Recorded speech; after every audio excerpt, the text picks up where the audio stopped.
Bonjour, good morning. My name is Philipp Bölzbach. I'm a managing director of a company from Germany. The company is called Aquabench.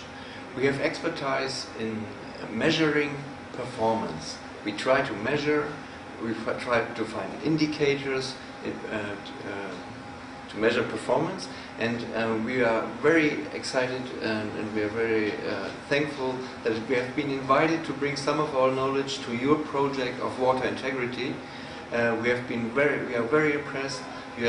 Your members, your managers have thought a lot about how to improve your integrity in your company, and they were thinking about how could we measure our integrity, how could we find good performance indicators.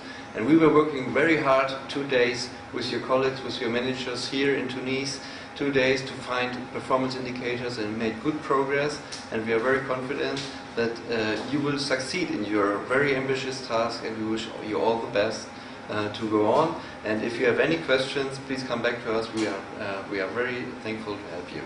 Good luck in Tunisia, and we are very thankful for cooperation between different countries. We've learned a lot,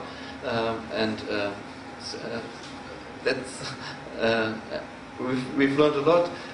Good success. Thank you.